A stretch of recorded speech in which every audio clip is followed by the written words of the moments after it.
Ya, buenos días a todos y todas. En esta cápsula de laboratorio vamos a revisar una pequeña introducción a simulación. Bueno, en primer lugar, lo que es una simulación simplemente es una forma en que podemos representar un sistema para emular su funcionamiento. En este caso particular vamos a realizar simulaciones para ver todos los procesos que hemos estado viendo a lo largo del curso y trabajaremos generando variables aleatorias que pueden estudiar el comportamiento de estos sistemas. Entonces hemos estado hablando de variables aleatorias exponenciales, Poisson, uniforme, todo como para emular cadena de Markov, procesos de Poisson, pero todo esto de una forma teórica. En este caso lo que queremos hacer es obtener aproximaciones empíricas de estos datos matemáticos que hemos estado calculando a través de realizaciones de estas variables aleatorias. Vamos a usar más que nada la librería de NumPy, y acá les voy a mostrar algunas de las variables aleatorias que podemos simular. Bueno, para generar estas variables aleatorias vamos a usar, como dije, la librería NumPy y tenemos acá tres casos de distribuciones que nos pueden servir. En primer lugar, la distribución exponencial. En este caso usamos esta línea de código np.random.exponential y luego el primer parámetro que toma es la tasa de la exponencial. Acá esto es súper importante, que, bueno, nosotros en la exponencial tenemos como la tasa lambda, y en este caso el parámetro que toma esta función es 1 partido lambda. Hay que tener mucho cuidado con eso. En el fondo es como la esperanza de la exponencial. Entonces, si es que yo quiero una variable aleatoria de tasa lambda igual 5, tengo que escribir np.random.exponential 1 partido 5. Cuando yo ejecuto este código, simplemente me da un valor aleatorio dentro de esta distribución, pero que en el fondo sigue esta distribución. Entonces, cada vez que lo corra, me da un número distinto y esto me va a servir para obtener distintas aproximaciones que vamos a ver más adelante. Bueno, otros ejemplos tenemos distribución uniforme. En este caso, uno pone el límite inferior y el límite superior de la distribución uniforme, y la misma idea. Es decir, si está entre 0 y 10, voy a tener puros números con la misma probabilidad entre 0 y 10, en este caso una distribución continua. No sé, por ejemplo, acá si le escribo un 100, probablemente van a empezar a salir números que también lleguen más lejanos, acercándose al 100, y ahí uno puede jugar con las distintas distribuciones. Bueno, otra distribución que hemos estado usando es la distribución de Poisson. En este caso, misma idea, np.random.Poisson. Uno simplemente escribe la tasa de esta distribución, y en este caso está una distribución discreta, entonces yo cada vez que lo ejecuto, eh, elige una de las posibilidades dentro de la distribución de Poisson, y al ser un número discreto, en este caso, bueno, la distribución de Poisson va desde 0 hasta infinito, pero dependiendo del parámetro lambda que elijamos, va a estar concentrada la probabilidad en distintos valores. Y bueno, esto es básicamente la idea de generar variables aleatorias. Tenemos hasta un ejemplo de distribuciones, pero hay muchas más que pueden buscar en Google. NumPy tiene la mayoría de las variables aleatorias que nos pueden llegar a servir, pero en general con la misma distribución uniforme uno puede ya hacer mucho. Eso lo vamos a ver un poco más adelante, pero la distribución uniforme nos sirve para modelar como probabilidades desde 0 a 1, y eso de alguna forma podemos mapearlo para hacer distribuciones que quizás no tenemos una función en NumPy, pero sí conocemos su función de densidad. Entonces con la distribución uniforme en verdad podemos hacer casi cualquier cosa. Pero por ahora conformémonos con estas tres distribuciones. Bueno, y otro detalle importante es que uno dentro de las mismas simulaciones, cuando uno genera una variable aleatoria, puede decir el tamaño de un arreglo, y en este caso, por ejemplo, si acá yo lo escribo np.random.Poisson, tasa lambda igual 5, y yo le escribo size igual, y le pongo, por ejemplo, 2,3, esto me va a dar un arreglo, una matriz, de tamaño 2×3, donde cada elemento de esta matriz va a ser una variable aleatoria exponencial Poisson con tasa lambda igual 5. Entonces yo ejecuto esto y obtengo un ejemplo particular de una matriz donde cada uno de sus elementos distribuye Poisson con tasa lambda igual 5. Entonces, no necesariamente tengo que hacer una línea de código muy grande si es que quisiera hacer una matriz para simulaciones. Y bueno, ya, un ejemplo particular de lo que nos puede servir y para lo que se usan mucho simulaciones es para encontrar aproximaciones de la esperanza. Entonces nosotros sabemos que toda distribución variable aleatoria tiene una esperanza, muchas veces, según ciertas condiciones, pero en general la mayoría de las que trabajamos en el curso sí tienen una esperanza. Y en este caso esta esperanza se puede calcular de una forma matemática, que han visto probablemente en muchos cursos, pero otra forma de encontrar al menos una aproximación de esta esperanza es realizando un número grande de simulación de esta variable aleatoria y calculando su promedio.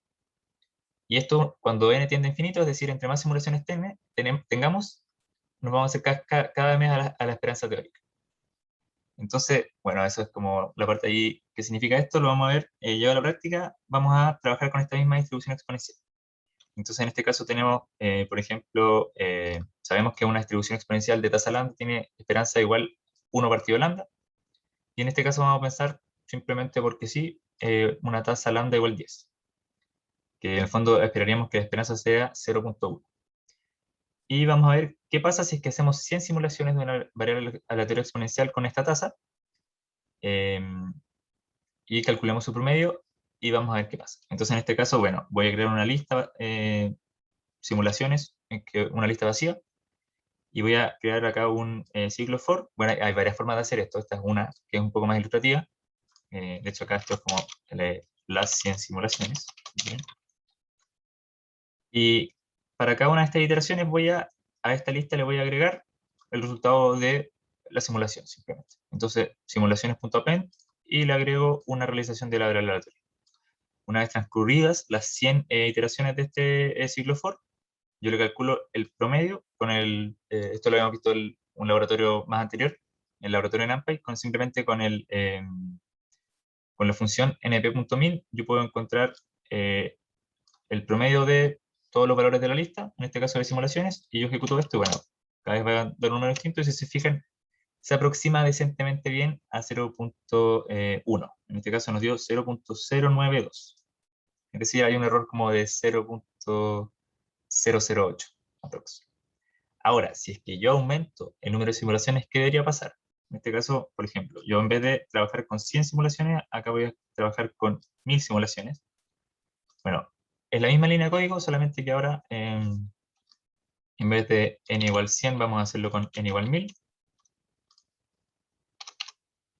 Déjenme escribir que sean 1000. Y si se fijan, ahora el promedio se acerca un poquito más. Obviamente esto puede variar dependiendo de cada vez que realicen las simulaciones, pero acá obtuvimos un resultado de 0.1006.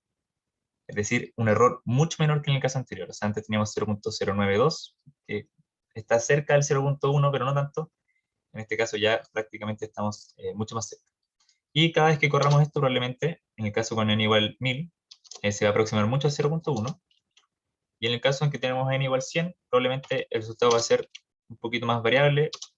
Muchas veces no nos vamos a acercar al resultado teórico. Incluso si es que decidiéramos usar, por ejemplo, en vez de 100 simulaciones, 10 simulaciones, podemos ver que el resultado muchas veces se aleja, por ejemplo, 0.08. Es decir, ahí hay una diferencia importante. Y por eso siempre es importante, cuando realicen simulaciones, para encontrar algún valor teórico, una aproximación de un valor teórico, intentar hacer la mayor cantidad de simulaciones que puedan.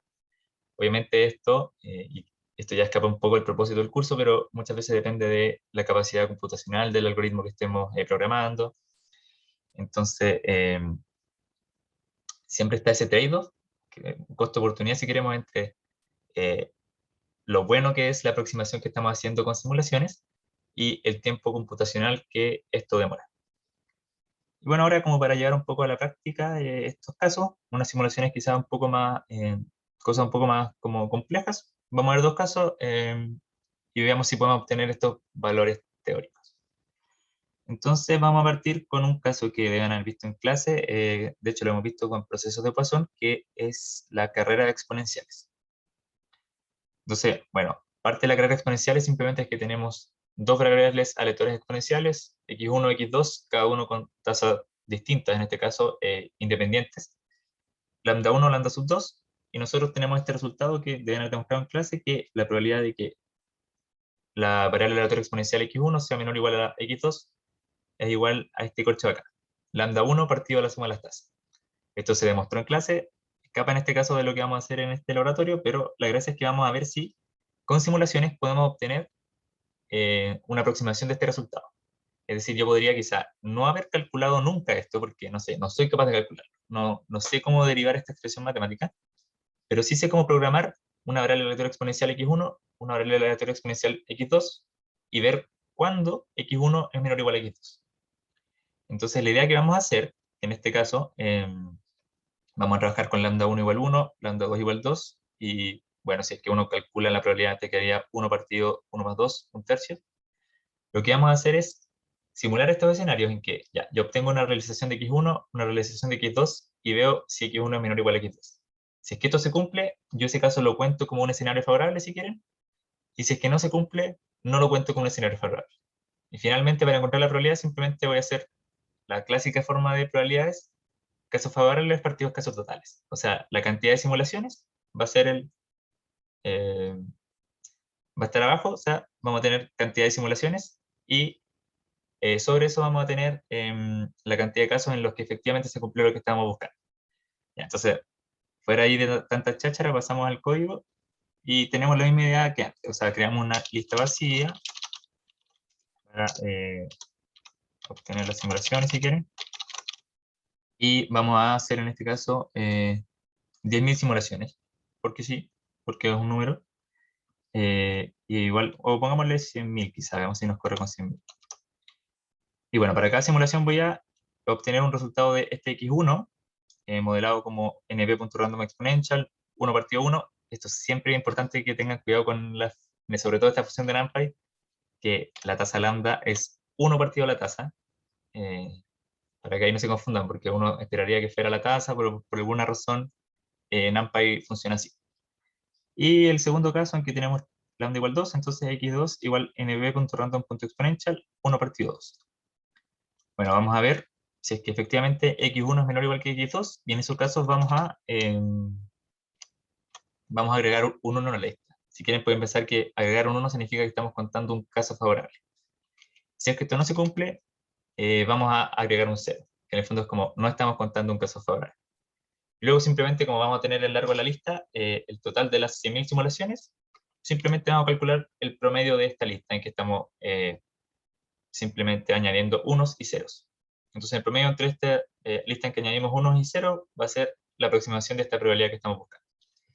Y si yo ejecuto esta celda, me va a dar en este caso 0.3355. Y nuestra probabilidad de buscar un tercio, que es 0.3 periódico, entonces la aproximación es relativamente buena. Si lo vuelvo a correr, bueno, me da 0.335, 0.329. En general, el resultado debería oscilar dentro de 0.3 periódico. Bueno, otra cosa que uno puede hacer también como para ver qué tan precisa es si quieren, las simulaciones, que uno también puede ver la desviación estándar. Bueno, en este caso en verdad no tiene mucho sentido, pero por ejemplo en los casos en que estamos viendo la esperanza, uno también puede encontrar la aproximación de la varianza o la desviación estándar con otras líneas de código de NumPy. Por ejemplo, volviendo al caso del exponencial, pueden usar esta línea np.cctv y con eso obtienen la desviación estándar, que también puede ser muchas veces un resultado importante. Entonces, para que lo tengan en cuenta. Bueno, ya. Y ahí calculamos en el fondo de forma más empírica esta probabilidad que vieron en clase, que era la de la carrera de exponenciales. Y en el fondo la gracia es que llegamos al mismo resultado. Es decir, acá simplemente programamos, pero no tuvimos que hacer ningún desarrollo matemático. Probablemente esta probabilidad implicaba alguna integral, quizás usar casas totales, pero en este caso no hicimos nada de eso. Simplemente programamos, hicimos muchas simulaciones y llegamos a un resultado muy cercano al que tenemos de forma teórica. Y probablemente entre más ceros uno le ponga a esta cosa, bueno, como se fijan, se demora más en correr el código, pero probablemente debería como empezar cada vez a acercarse más. Ya, ahí igual se demora harto, entonces probablemente no deberíamos exigirlo tanto. Y ahora simplemente, para terminar, concluir esta sesión, vamos a ver un caso como más complejo. En el fondo la idea es que esto como que ya es como con alta probabilidad condicional y como que el cálculo hubiera sido muy latero a hacer de forma matemática. Probablemente esto se puede hacer de forma matemática y ahí queda propuesto si alguien quiere hacerlo para comparar, pero para efectos de este laboratorio no lo vamos a hacer. Simplemente vamos a programar el escenario y, bueno, es así, se lo voy a leer. Eh, estamos viendo cuánto me demoro yo en llegar a la universidad, cualquier persona. Ya, este escenario es como súper ridículo, cualquier cosa, pero es para como calcular distribuciones de probabilidad simplemente. Entonces estamos esperando en el terminal y lanzamos un dado y anotamos el número que sale. Ese número por ejemplo, 1, 2, 3, 4, 5, 6, cualquier uno de esos, determina una tasa lambda, es decir, lambda es igual al resultado del número, que modela el tiempo que se va a demorar el bus o la micro en llegar, según una distribución exponencial con la tasa lambda igual a ese número. Es decir, si yo saco un 5, el bus se va a demorar un tiempo exponencial distribuido con tasa lambda igual a 5. Es decir, el tiempo que se demora el bus es aleatorio, pero con distintas tasas según el resultado del dado. Y luego además, dentro del bus hay una probabilidad de 1/3 de que el bus se demore media hora y 2/3 de que el bus se demore un tiempo distribuido de forma uniforme entre 0, esto es una distribución continua uniforme, y el número que usted obtuvo en el dado más el tiempo que se demoró en llegar el bus. Es decir, si el bus se demoró en llegar 45 minutos, en el fondo tendría un tiempo uniforme entre 0 y 0,75 más el número que saqué en el dado.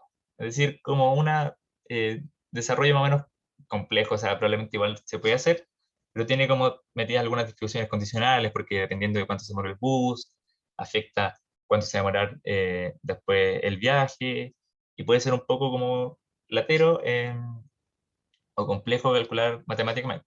Efectivamente se puede hacer, pero la gracia de este acercamiento a la materia es que lo vamos a hacer simplemente programando todos estos escenarios que nos define el enunciado y realizando tantas simulaciones que en el fondo el promedio de este tiempo de viaje debería acercarse bastante bien a la esperanza de si calculáramos este tiempo de forma teórica. Ya, entonces, la misma idea que siempre. Bueno, esto simplemente es una forma de hacerlo. Ya esto de crear una lista vacía y hacer un ciclo for. Se puede hacer de muchas formas. También pueden definir una función genérica, incluso hacerlo con clases. Hay miles de formas de simular.